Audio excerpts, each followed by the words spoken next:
শৈশবের কঠিন সময় পেরিয়ে মুহাম্মদ সাল্লাল্লাহু আলাইহি ওয়াসাল্লাম ধীরে ধীরে একজন যুবকে পরিণত হচ্ছিলেন। মক্কার সমাজে তখন অর্থ, বংশ ও গোত্রীয় মর্যাদার গুরুত্ব ছিল অনেক, কিন্তু মুহাম্মদ সাল্লাল্লাহু আলাইহি ওয়াসাল্লামের সবচেয়ে বড় পরিচয় হয়ে উঠেছিল তার চরিত্র। তিনি ছিলেন সত্যবাদী। তিনি কখনো মিথ্যা বলতেন না, কারো সঙ্গে প্রতারণা করতেন না। কেউ তার কাছে কোনো আমানত রাখলে তা যথাযথভাবে সংরক্ষণ করতেন। আর মানুষের সঙ্গে কথা বলার সময় তার আচরণ ছিল শান্ত, ভদ্র ও মার্জিত। তার চাচা আবু তালিবের সঙ্গে তিনি একসময় ব্যবসায়িক সফরেও অংশ নেন। পরবর্তীতে নিজেও ব্যবসার কাজে যুক্ত হন। ব্যবসার জগতে লাভের জন্য প্রতারণা, মিথ্যা শপথ কিংবা ক্রেতাকে ঠকানো অস্বাভাবিক ছিল না। কিন্তু মুহাম্মদ সাল্লাল্লাহু আলাইহি ওয়াসাল্লাম এসব পথ থেকে নিজেকে দূরে রাখতেন। তিনি সৎভাবে ব্যবসা করতেন এবং মানুষের অধিকারকে গুরুত্ব দিতেন। তার সততা ধীরে ধীরে মক্কার মানুষের মধ্যে এমন বিশ্বাস তৈরি করে যে মানুষ তাদের মূল্যবান সম্পদ ও আমানত তার কাছে রেখে নিশ্চিন্ত থাকত। এমনকি যারা তার সঙ্গে আত্মীয়তা বা বন্ধুত্বের সম্পর্ক রাখত না, তারাও তার বিশ্বস্ততা নিয়ে সন্দেহ করত না।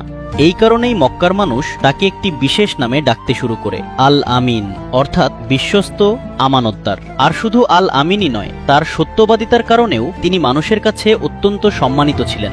তার জীবনের এই সময়টি খুব গুরুত্বপূর্ণ, কারণ তিনি তখনও নবী ও রাসূল হিসেবে নিযুক্ত হননি। কোনো ওহী তার ওপর নাজিল হয়নি। তবুও তার চরিত্র এমন ছিল যে নবুয়তের আগেই মানুষ তাকে বিশ্বাস করত।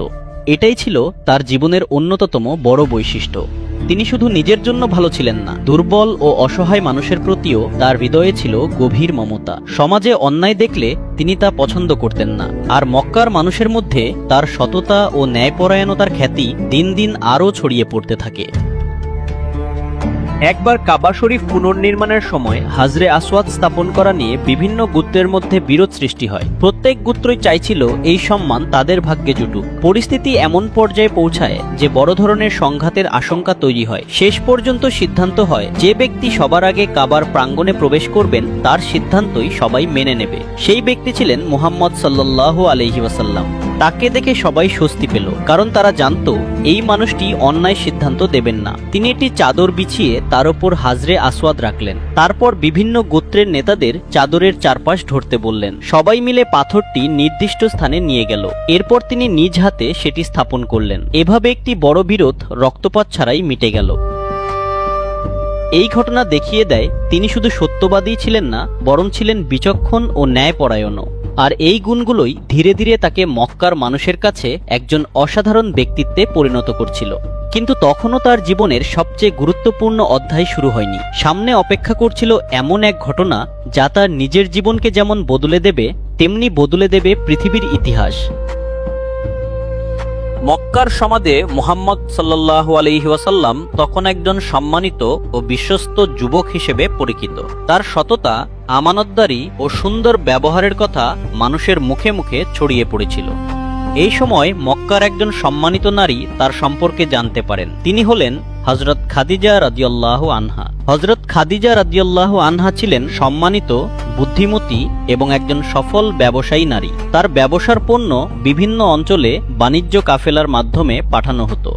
মুহাম্মদ সাল্লাল্লাহু আলাইহি ওয়াসাল্লামের সততা ও বিশ্বস্ততার কথা জানতে পেরে তিনি তাকে নিজের ব্যবসায়িক কাফেলার দায়িত্ব দেওয়ার প্রস্তাব দেন। মুহাম্মদ সাল্লাল্লাহু আলাইহি ওয়াসাল্লাম সেই দায়িত্ব গ্রহণ করেন এবং তার ব্যবসায়িক কাজে অংশ নেন। এই সফরে তার সততা, দায়িত্বশীলতা ও সুন্দর আচরণ আরও স্পষ্ট হয়ে ওঠে। ব্যবসা থেকে ফিরে আসার পর তার সম্পর্কে পাওয়া তথ্য শুনে হযরত খাদিজা রাদিয়াল্লাহু আনহা তার চরিত্রে আরও মুগ্ধ হন। এখানে গুরুত্বপূর্ণ বিষয় হলো হযরত খাদিজা রাদিয়াল্লাহু আনহা শুধু তার ব্যবসায়িক দক্ষতা দেখেননি, তিনি দেখেছিলেন একজন সৎ, বিশ্বস্ত ও মর্যাদাবান মানুষকে। পরবর্তীতে তাদের মধ্যে বিবাহের সম্পর্ক স্থাপিত হয়। তখন মুহাম্মদ সাল্লাল্লাহু আলাইহি ওয়াসাল্লামের বয়স ছিল প্রায় 25 বছর এবং হযরত খাদিজা রাদিয়াল্লাহু আনহার বয়স নিয়ে ঐতিহাসিক বর্ণনায় মতভেদ রয়েছে। প্রচলিত বর্ণনায় তার বয়স 40 বছর বলা হলেও এ বিষয়ে অন্যান্য মতও পাওয়া যায়। বিবাহের পর তাদের সংসার হয়ে ওঠে ভালোবাসা, বিশ্বাস ও পারস্পরিক সম্মানে পূর্ণ একটি পরিবার। হযরত খাদিজা রাদিয়াল্লাহু আনহা শুধু তার স্ত্রী ছিলেন না, তিনি ছিলেন তার জীবনের সবচেয়ে কঠিন সময়ের একজন গুরুত্বপূর্ণ সঙ্গী। মুহাম্মদ সাল্লাল্লাহু আলাইহি ওয়াসাল্লাম যখন নির্জনে চিন্তা ও ইবাদতের জন্য হেরা গুহায় যেতেন, তখন তার এই একাকী সাধনা ও চিন্তাকে হযরত খাদিজা রাদিয়াল্লাহু আনহা সম্মান করতেন। তাদের ঘরে সন্তানও জন্মগ্রহণ করেন। সন্তানদের মধ্যে ছিলেন কাসিম, আব্দুল্লাহ, জয়নাব, রুকাইয়া, উম্মে কুলসুম ও ফাতিমা রাদিয়াল্লাহু আনহুম। এই পরিবারে ভালোবাসার পাশাপাশি ছিল গভীর দায়িত্ববোধ। কিন্তু তাদের জীবনের সবচেয়ে বড় পরীক্ষা তখনও সামনে। মুহাম্মদ সাল্লাল্লাহু আলাইহি ওয়াসাল্লামের বয়স যখন 40-এর কাছাকাছি পৌঁছায়, তখন তিনি মক্কার সমাজের অন্যায় ও মানুষের পথভ্রষ্টতা নিয়ে আরো গভীরভাবে চিন্তা করতে থাকেন। তিনি মক্কার কোলাহল থেকে দূরে হেরা গুহায় গিয়ে ইবাদত ও চিন্তায় সময় কাটাতেন। নবুয়তের আগে মুহাম্মদ সাল্লাল্লাহু আলাইহি ওয়াসাল্লাম প্রায়ই এই গুহায় নির্জনে অবস্থান করতেন। তিনি সেখানে দীর্ঘ সময় চিন্তা ও ইবাদতে কাটাতেন। চারপাশে ছিল নিস্তব্ধ মরুভূমি, দূরে মক্কার ঘরবাড়ি, আর তার হৃদয়ে ছিল একটি প্রশ্ন: কেন মানুষ নিজের স্রষ্টাকে ভুলে গেছে? কেন সমাজে এত অন্যায়? কেন মানুষ মূর্তির সামনে মাথা নত করছে? তিনি তখনও জানতেন না সামনে কি অপেক্ষা করছে, কিন্তু আল্লাহ তার জন্য প্রস্তুত করছিলেন এক মহান দায়িত্ব। অবশেষে এক রাতে হেরা গুহায় তার জীবনে ঘটে গেল এমন এক ঘটনা যা মানব ইতিহাসের গতিপথ বদলে দিল। মুহাম্মদ সাল্লাল্লাহু আলাইহি ওয়াসাল্লামের বয়স তখন 40 বছর। হঠাৎ তার সামনে উপস্থিত হলেন ফেরেশতা জিব্রাইল আলাইহিসসালাম। তিনি বললেন, ইকরা, অর্থাৎ পড়ুন। মুহাম্মদ সাল্লাল্লাহু আলাইহি ওয়াসাল্লাম উত্তর দিলেন, তিনি পড়তে জানেন না। আবার নির্দেশ এলো, ইকরা, আবারও একই কথা। এরপর জিব্রাইল আলাইহিসসালাম আল্লাহর পক্ষ থেকে কুরআনের প্রথম আয়াতগুলো পাঠ করেন। নাজিল হয়, পড়ুন আপনার প্রতিপালকের নামে যিনি সৃষ্টি করেছেন। এই ছিল ওহীর সূচনা। এই মুহূর্ত থেকেই মুহাম্মদ সাল্লাল্লাহু আলাইহি ওয়াসাল্লামের উপর শুরু হলো নবুয়তের মহান দায়িত্ব। কিন্তু ঘটনাটি তার জন্য ছিল অত্যন্ত গভীর ও ভীতিকর অভিজ্ঞতা। তিনি দ্রুত হেরা গুহা থেকে ফিরে আসেন। বাড়িতে পৌঁছে তিনি হযরত খাদিজা রাদিয়াল্লাহু আনহাকে বলেন, আমাকে চাদর দিয়ে ঢেকে দাও, আমাকে চাদর দিয়ে ঢেকে দাও। হযরত খাদিজা রাদিয়াল্লাহু আনহা তাকে শান্ত করেন। তিনি তার স্বামীকে সান্ত্বনা দিয়ে বলেন, আল্লাহ কখনো আপনাকে অপমান করবেন না, কারণ আপনি আত্মীয়তার সম্পর্ক বজায় রাখেন, অসহায় মানুষের বোঝা বহন করেন, দরিদ্রকে সাহায্য করেন, অতিথিকে সম্মান করেন এবং সত্য ও ন্যায়ের পথে থাকেন। এ ছিল নবুয়তের প্রথম মুহূর্তে একজন স্ত্রীর পক্ষ থেকে তার স্বামীর প্রতি অসাধারণ সমর্থনের দৃষ্টান্ত। এরপর হযরত খাদিজা রাদিয়াল্লাহু আনহা তাকে নিয়ে যান তার আত্মীয় ও জ্ঞানী ব্যক্তি ওয়ারাকা ইবনু নওফালের কাছে। তিনি পূর্ববর্তী আসমানি কিতাব সম্পর্কে জ্ঞান রাখতেন। ঘটনার কথা শুনে তিনি বুঝতে পারেন এটি সেই ওহীরই ধারাবাহিকতা যা পূর্ববর্তী নবীদের কাছেও এসেছিল। তিনি মুহাম্মদ সাল্লাল্লাহু আলাইহি ওয়াসাল্লামকে সতর্ক করে বলেন, তার নিজ জাতির পক্ষ থেকে বিরোধিতা আসতে পারে, কারণ সত্যের বার্তা নিয়ে আসা নবীদের পথ কখনো সহজ ছিল না। কিন্তু তখনও মক্কার মানুষ জানত না হেরা গুহার সেই রাত থেকে শুরু হয়েছে এক নতুন যুগ। একজন মানুষ এখন আর শুধু মক্কার আল আমিন নন, তিনি এখন আল্লাহর রাসূল। তার হাতে আসতে শুরু করবে আল্লাহর বাণী আল কুরআন, আর তার দায়িত্ব হবে মানুষকে অন্ধকার থেকে আলোয় ফিরিয়ে আনা, মূর্তি পূজা থেকে তাওহীদের দিকে, অন্যায় থেকে ন্যায়ের দিকে, অজ্ঞতা থেকে জ্ঞানের দিকে। আর সেই দাওয়াতের পথ হতে যাচ্ছে অত্যন্ত কঠিন। হেরা গুহায় প্রথম ওহী নাদিল হওয়ার পর শুরু হলো এক নতুন অধ্যায়। মুহাম্মদ সাল্লাল্লাহু আলাইহি ওয়াসাল্লাম এখন আল্লাহর রাসূল। তার দায়িত্ব ছিল মানুষকে এক আল্লাহর ইবাদতের দিকে আহ্বান করা এবং মূর্তি পূজা, অন্যায় ও নৈতিক অবক্ষয় থেকে দূরে থাকার শিক্ষা দেওয়া। প্রথম দিকে তিনি তার সবচেয়ে কাছের মানুষদের কাছে ইসলামের কথা তুলে ধরেন। সবার আগে ঈমান আনেন তার স্ত্রী হযরত খাদিজা রাদিয়াল্লাহু আনহা। এরপর তার ঘনিষ্ঠদের মধ্যে হযরত আবু বকর রাদিয়াল্লাহু আনহু, হযরত আলী রাদিয়াল্লাহু আনহু এবং জায়েদ ইবনে হারিসা রাদিয়াল্লাহু আনহুম সহ আরও অনেকে ইসলাম গ্রহণ করেন। প্রথম দিকে দাওয়াত ছিল সীমিত পরিসরে। মুসলমানরা গোপনে একত্রিত হতেন, কোরআনের আয়াত শিখতেন এবং আল্লাহর ইবাদত করতেন। কিন্তু কিছু সময় পর আল্লাহর পক্ষ থেকে প্রকাশ্যে দাওয়াত দেওয়ার নির্দেশ আসে।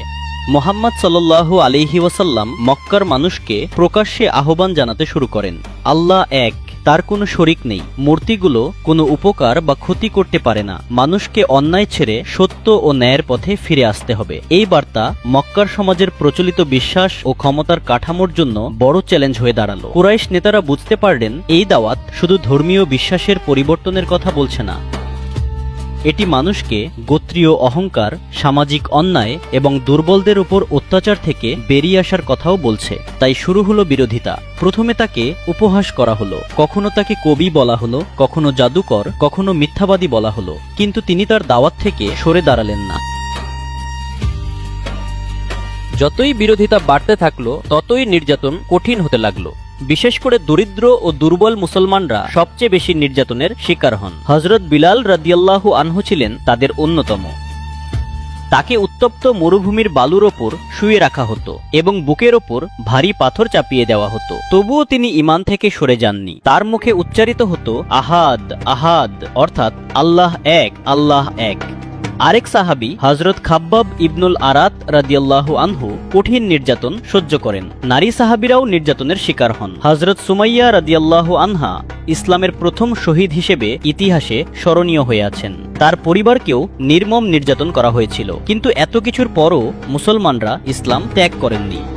কুরাইশরা যখন দেখল নির্যাতন করেও এই মানুষগুলোকে ঈমান থেকে সরানো যাচ্ছে না, তখন তারা মুহাম্মদ সাল্লাল্লাহু আলাইহি ওয়াসাল্লামকে থামানোর জন্য বিভিন্ন প্রস্তাব দিতে শুরু করলো। কখনো তাকে সম্পদ দেওয়ার প্রস্তাব দেওয়া হলো, কখনো নেতৃত্ব দেওয়ার প্রস্তাব, কখনো তাকে বোঝানোর চেষ্টা করা হলো যে তিনি যেন এই দাওয়াত বন্ধ করে দেন। কিন্তু তিনি স্পষ্ট করে দিলেন সত্যের দাওয়াত তিনি ছেড়ে দেবেন না। এদিকে মুসলমানদের ওপর নির্যাতন এতটাই বেড়ে গেল যে কিছু সাহাবীকে মক্কা ছেড়ে অন্য দেশে আশ্রয় নেওয়ার অনুমতি দেওয়া হলো। তারা হাবশায় হিজরত করেন। সেখানে ন্যায়পরায়ণ খ্রিস্টান শাসক নাদাসির কাছে তারা আশ্রয় পান। কিন্তু মক্কার পরিস্থিতি আরও কঠিন হয়ে উঠছিল। শেষ পর্যন্ত কুরাইশরা বনু হাশিম ও মুহাম্মদ সাল্লাল্লাহু আলাইহি ওয়াসাল্লামের সমর্থকদের বিরুদ্ধে সামাজিক ও অর্থনৈতিক বয়কট আরোপ করে। মুসলমান ও তাদের সমর্থকদের দীর্ঘ সময় অত্যন্ত কষ্টের মধ্যে কাটাতে হয়। ক্ষুধা, অভাব এবং বিচ্ছিন্নতার মধ্যেও তারা ধৈর্য ধরে থাকেন। কিন্তু এই কঠিন সময়ের মধ্যেও মুহাম্মদ সাল্লাল্লাহু আলাইহি ওয়াসাল্লাম তার দাওয়াত বন্ধ করেননি। কারণ তার কাছে বিষয়টি ছিল ব্যক্তিগত ক্ষমতা বা সম্মানের নয়, এটি ছিল আল্লাহর দেওয়া দায়িত্ব। আর সেই দায়িত্ব পালন করতে গিয়ে তাকে সামনে আরও বড় পরীক্ষার মুখোমুখি হতে হবে।